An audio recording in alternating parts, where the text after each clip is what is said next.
네, 월스트리트 모닝브리핑 함께하고 있습니다. 이어서 글로벌 인터뷰, 오늘은 신영증권 김효진 박사님 함께할게요. 박사님 어서 오세요. 네, 안녕하세요. 김효진입니다. 제가 박사님을 주말에 뵀어요. 그래요? 서점에서. 아. 제가 이제 네. 개인적으로 책을 그렇게 많이 안 읽는 사람이거든요. 네, 부끄럽게도. 근데 최근에 읽은 책이 이제 김효진 박사님 책인데 네. 서점에는 좀 자주 가요. 시연하기도 하고 이제 네네. 무슨 책이 나오나 이렇게 쓱 구경했는데 되게 이제 굉장히 뿌듯하게도 메인에 그래요? 있어가지고 제 친구한테 한 권을 선물을. 아유, 고맙습니다. 여러분들 돈돈돈 아직 안 보셨나요? 꼭 보셔야 됩니다. 우리 박사님은 진짜 어려운 매크로 얘기, 딱딱한 매크로 얘기를 소프트하게 다 씹어서 거의 미음 수준으로 씹어서 우리에게 네. 주시잖아요. 네. 오늘은 그러면 어떤 얘기를 또 쉽고 알기 쉽게 설명을 해 주실지. 오늘은 제가 이것저것 계산한 거를 한번 공유해 드리려고 가지고 왔고요. 계산이요? 네, 사실은 지난주가 엄청 길었잖아요. 네. 오늘 지난주를 마무리하고 이번 주 수요일 날 오는 데까지 되게 험난했는데 아직까지 많이 불안한 분들이 있으실 것 같아요. 어제 이제 미국 시장이 많이 올랐고 네. 최근에 이제 주식이 뭐 마이너스로 가다가도 플러스로 전환하는 그런 힘을 좀 보여주고 있어서 저도 좀 되게 다행이라고 생각하고는 있는데 네. 저번에 빠졌던 게 다시는 오진 않는 걸까?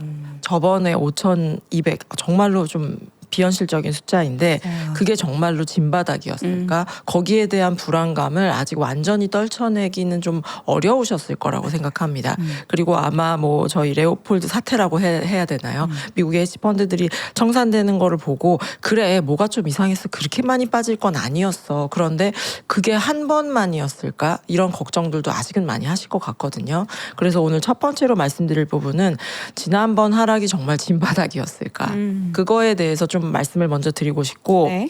이게 뭐 주가 이제 좀 많이 올랐는데 바닥을 다시 논해야 될까라고 생각하시는 분들도 있을 것 같은데 저번에 빠진 게 진짜 좀 단기적으로는 좀 그래 너무 싼 구간까지 내려갔어라는 믿음이 있어야 사람들이 사실은 더 주식을 하게 되거든요.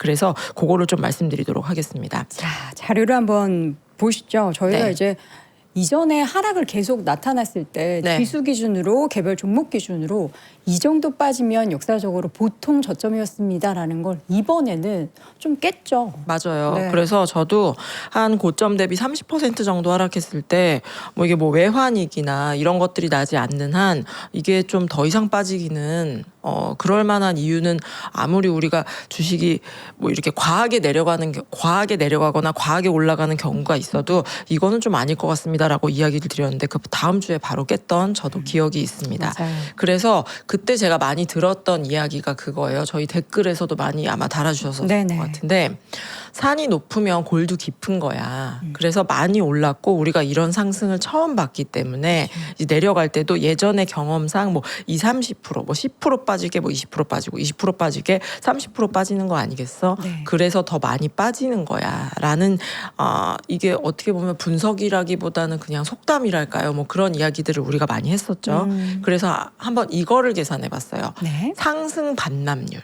상승 반납률. 네. 그러니까 이게 우리가 흔히 네. 쓰는 말은 아니죠. 보통 뭐 고점 대비 20% 빠졌다. 고점 대비 30% 빠졌다. 이렇게 얘기를 하는데 너무 급등했다가 우리 뭐 지수가 거의 3배를 갔으니까요. 3배 넘게 갔죠. 그래서 3배 이상 상승했으면 이게 하락폭이 그냥 정률적으로 위에서 20% 30%가 아니라 오른 거 대비 얼마나 하락을 했는가. 그래서 만약에 우리가 100이 오르고 50이 빠졌으면 상승 반납률은 50이 되겠죠. 네. 그래서 같이 50이 빠졌지만 만약에 뭐 200이 올랐다가 50이 빠지면 사실은 상승 반납률은 한 25% 정도밖에 안 되는 거니까요. 네. 그래서 오른 거 대비 얼마나 하락했는지를 조사를 했고요.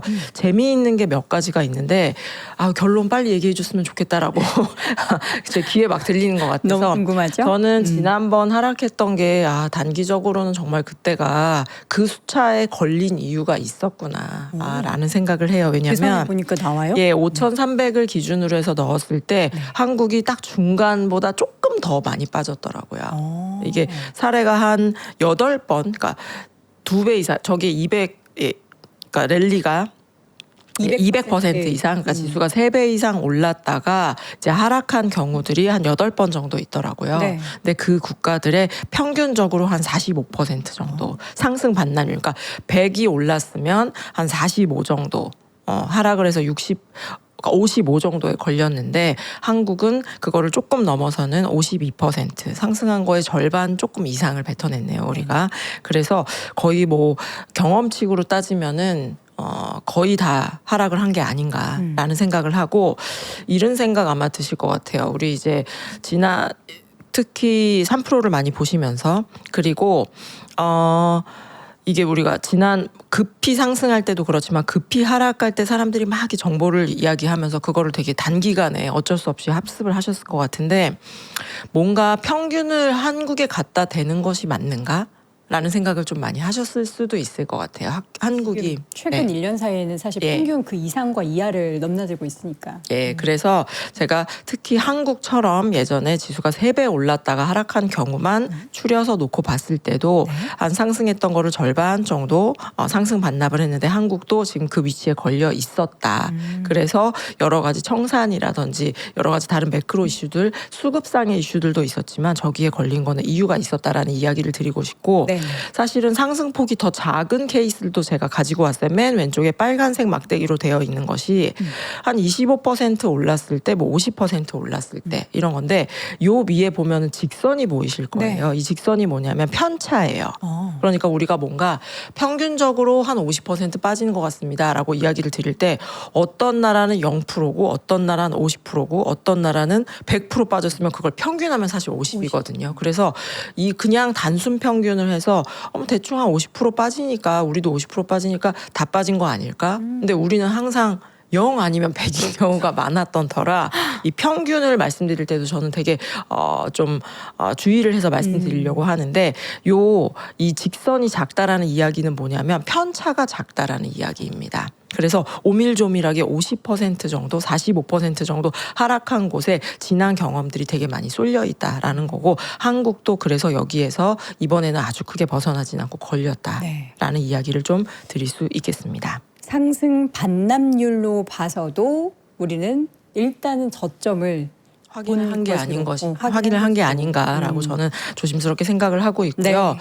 그럼 이유가 뭘까 좀 궁금하잖아요. 왜 이유가 뭘까인데 이렇게 몇 개의 좀 이론들이 있더라고요. 몇 개만 말씀드려 보자면은, 이거는 행동 재무라고 할지 심리학이라고 할지 모르겠는데, 우리가 주가가 올라갔다가 어느 정도까지는 펀더멘탈하고 비슷한 속도로 아마 올라갔을 겁니다. 근데 그 이후에 여러 가지 수급들이 꼬이게 되면서 이렇게 훅 밀려 올라간 부분들이 있고, 사람들은 그 마지막 올라간 거에 대해서는 되게 신뢰를 하지 못한다라는 거예요. 그래서 하락할 때도 우리는 사실은 지수 9,000이라고 하더라도 PER이 낮았기 때문에 이게 되게 거품인가라고 저도 약간의 의문이지만, 다른 사례들을 놓고 보면은 급락은 주로 거품을 걷어내는데 되게 집중을 하기 때문에 거품을 걷어내고 찐 펀더멘탈로 돌아갔을 때는 하락이 멈춘다.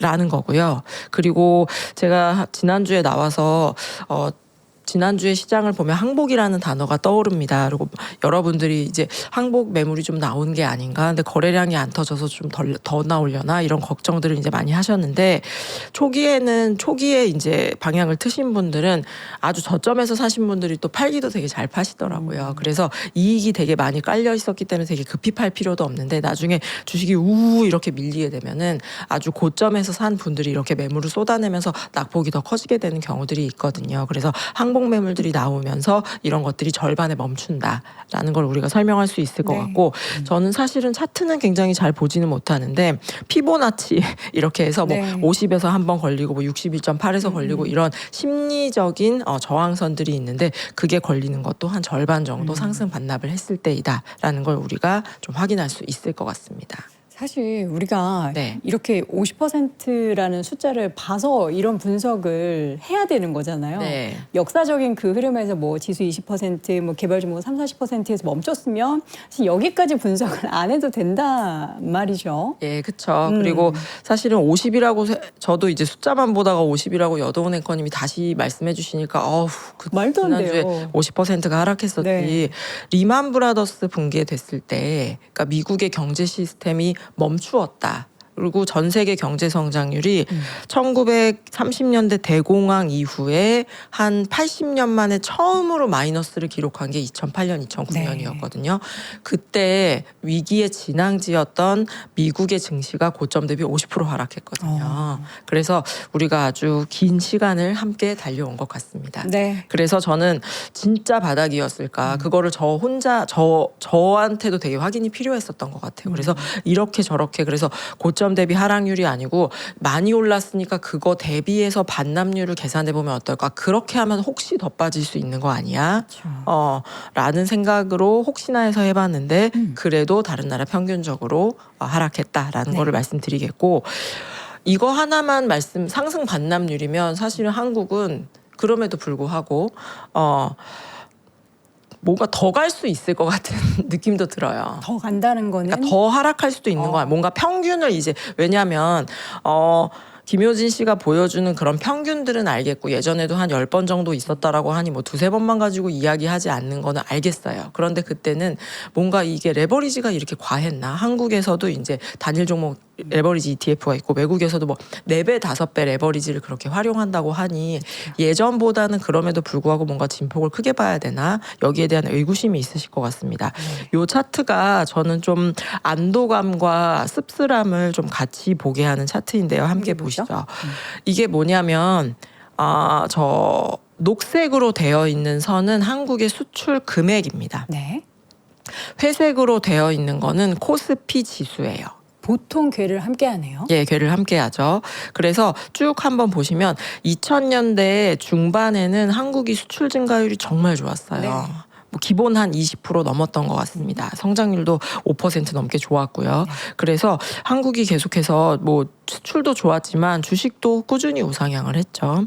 그러다가 이제 리만 브라더스 붕괴 이후에 회복을 했었고 요 구간을 보면 수출도 늘지 않고 주식도 굉장히 횡보하는 모습을 나타내요. 저때 한국의 증시를 우리가 박스피라고 불렀었죠. 네. 박스권에서 머물러서 박스피라고 불렀었고 사실은 한국이 왜 이렇게 저평가가 돼? 한국이 그래도 이때 삼성전자 이익 되게 많이 났었거든요. 근데 왜 이렇게 우리가 안 좋아라고 했지만 사실은 한국은 수출이 늘지 못하니까 증시도 가지 못했던 그래서 수출과 이 코스피가 이렇게 길게 늘여놓고 보도 되게 잘 맞지만 정말로 일별로도 되게 잘 맞았던 때가 2010년대였었고요.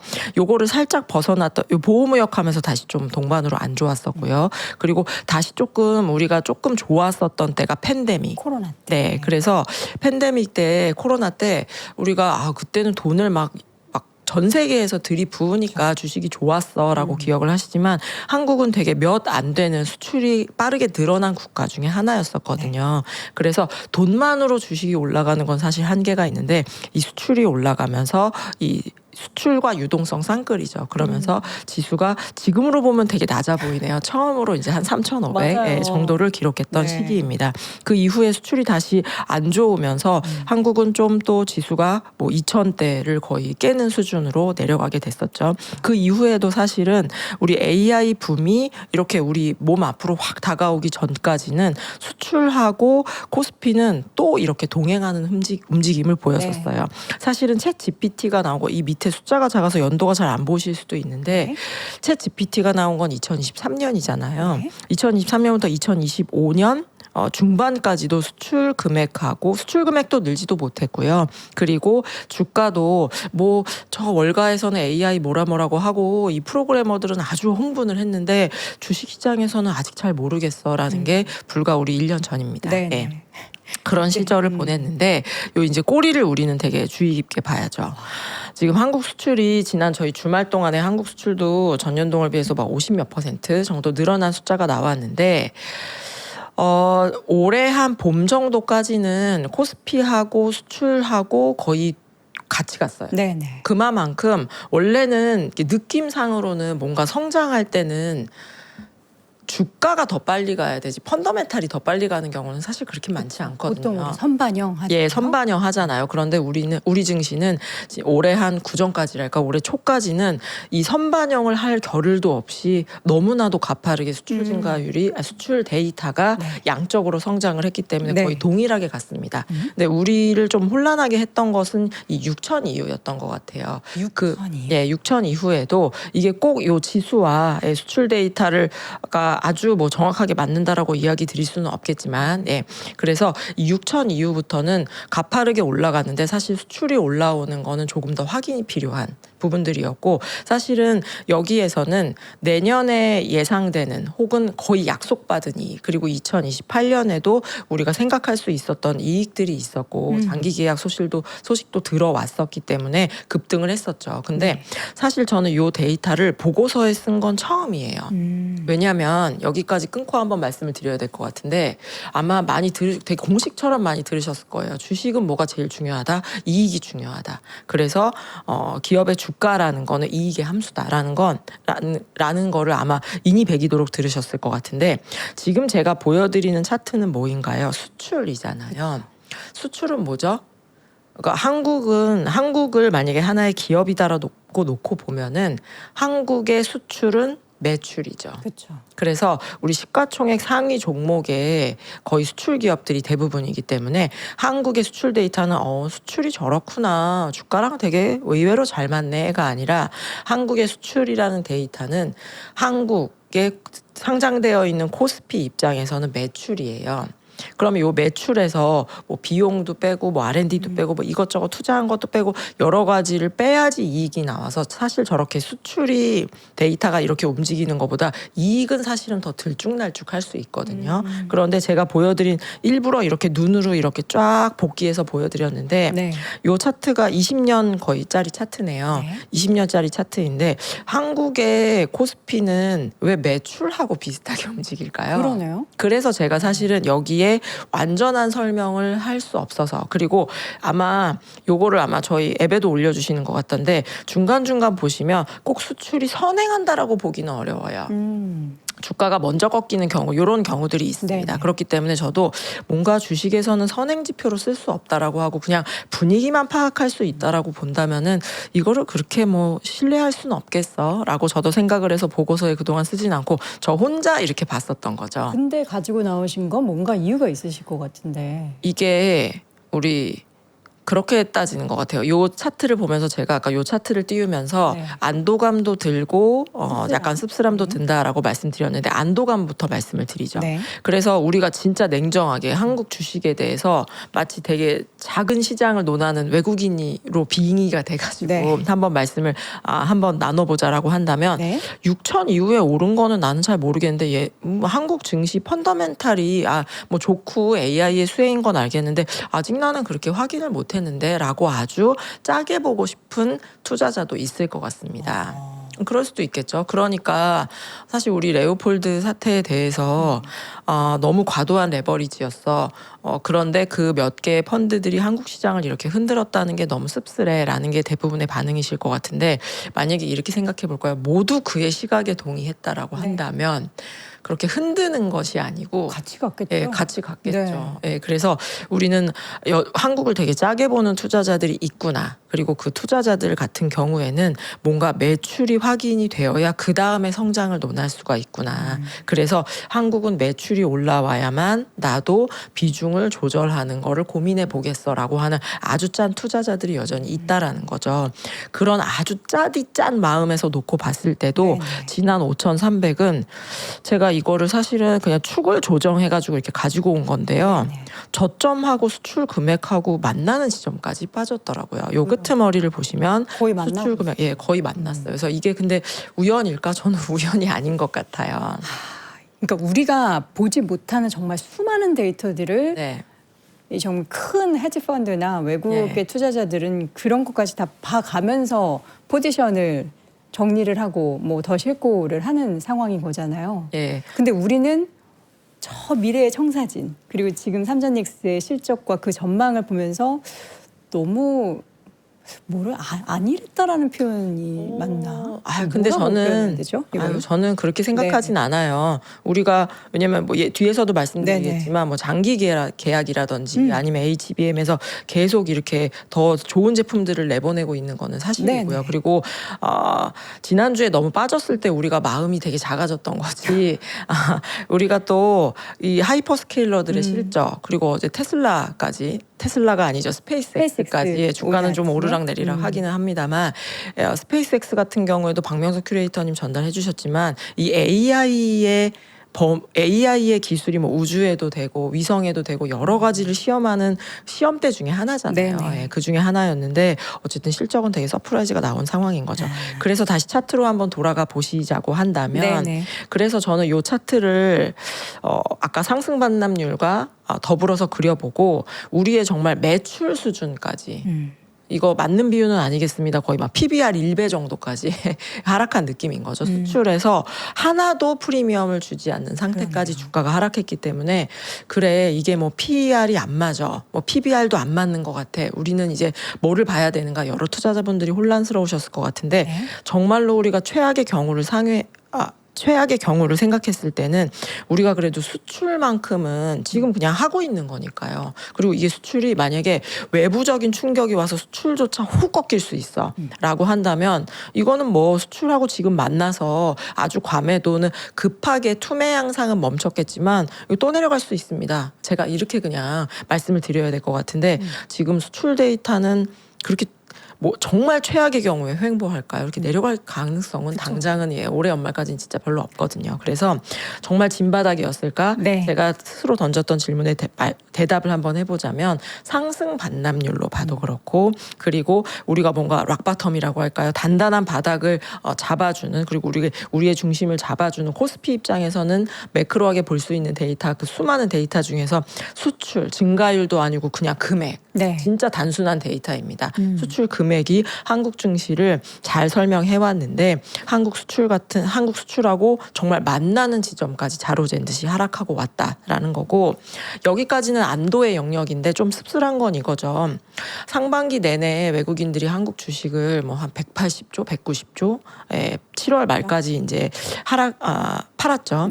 팔았는데 그때 우리는 한국 증시를 담을 수 있는 캡이 있다. 상한이 있기 때문에 기계적인 리밸런싱이다. 기계적인 매도다라고 했는데 뭐 이런 생각이 들더라고요. 이런 수출 데이터에 여전히 연동되어 있는 중심점이 수출에서 벗어나지 못하고 있는 이 코스피를 보면서 외국인들 입장에서는 한국은 어쩔 수 없이 아직은 보유하는 종목들은 아닌가 봐. 트레이딩. 라는 생각이 들고요. 정확히 표현해 주신 대로 트레이딩인가 봐. 일정 부분 하한과 상한을 정해놓고 제 표정이 너무 안 좋죠. 표정이 안 보이실 것 같은데 이제 화가 난 표정을 짓고 계셔가지고 캡을 씌워놓고 뭐 그러면 실적 더 잘 나오고 수출이 진짜 올라오는 걸 확인되면 그때 비중 조정을 확인해 볼까 좀 고민을 해볼까 해서 아직까지는 조금 보유가 아니라 트레이딩 영역에 있지 않을까라는 생각이고 상반기에 국내 수급이 워낙 강했었고 국내 수급만으로도 우리가 상상하지 못했던 지수대로 갔었기 때문에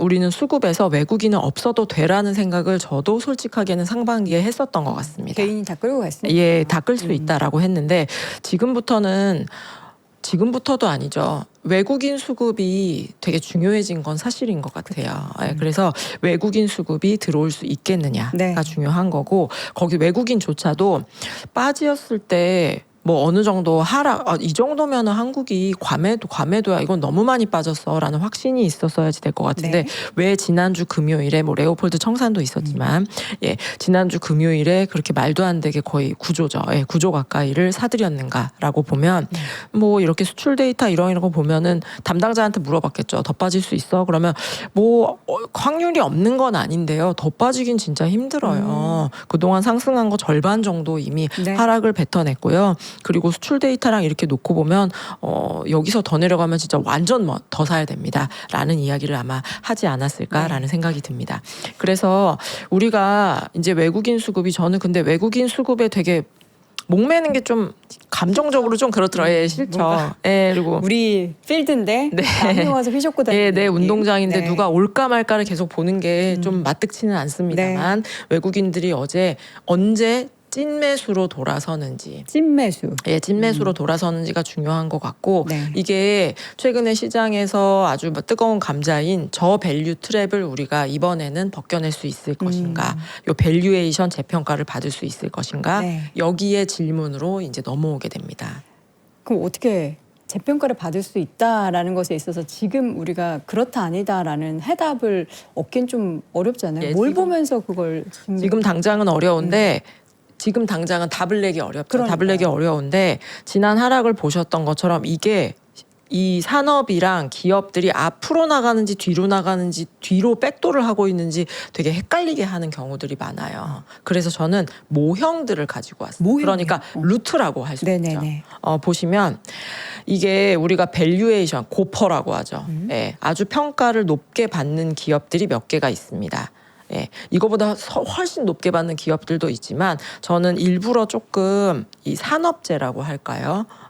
제조 쪽에서 일부러 더 가지고 왔어요. 우리가 커머더티라고 불리우는 거지만 예, 그런 것들에서 가지고 왔는데 경쟁 강도하고 얼마나 성장하고 있는 이 두 축이 사실은 기본 축이에요. 네. 그래서 제일 좋은 건 이 산업 자체가 성장도 높아. 그런데 독과점 구조야. 라고 하면 이 기업은 사실은 멀티플을 엄청 쳐서 받을 수가 있죠. 떠오르는 기업들이 쭉 있으실 것 네. 같은데, 예, 엔비디아가 있고요. 그리고 ASML이 있고요. TSMC가 있고요. 이 기업들이 속한 산업은 성장도 엄청 고성장을 하죠. 그리고 이 기업들조차도 추격하는 추격자들이 엄청 많아요. 네. 네, 그런데 이 철옹성 같은 독과점 구조를 지속하고 있죠. 그러면서 계속 경쟁자들과 거리를 이제 벌리면서 독과점 구도, 저 고성장 기업, 고성장 산업에서 독과점을 하고 있기 때문에 밸류에이션을 높게 받고 있고요. 사실은 한국의 예전 불과 몇 년 전에 한국이 속해 있었던 일반 메모리 범용 디램 같은 경우에는 성장은 사실 그렇게 나쁜 적 없어요. 오르락 내리락이 있었던 거지 성장은 되게 높은 축에 속합니다. 왜냐하면 이거를 성장이 높아 몇 년 전에 성장 잘 안 하지 않았나라고 생각하실 수 있을 것 같은데 주식이 보는 성장이 낮은 것들은 뭐 과잉 공급 우려가 있는 석화나 신문 이런 것들이거든요. 그래서 그런 것들과 대비한다라고 한다면 고성장이죠. 근데 고성장이었지만 이게 어느 정도 규격화가 되었기 때문에 경쟁자들이 계속 들어와요. 중국도 들어오고 미국도 들어오고 일본도 들어오고 경쟁자들이 계속 들어오기 때문에 뭔가 이 업황에 따라서 부침도 되게 심하고 평가를 받기는 어려운 거죠. 지금 우리는 기술 격차를 HBM에서 기술 격차를 벌리려고 하고 있고요. 그리고 커스텀 에이직이라고 해서 이 주문 생산, 너에게 여도운에게 맞춤 HBM을 우리가 앞으로 생산해 주겠어.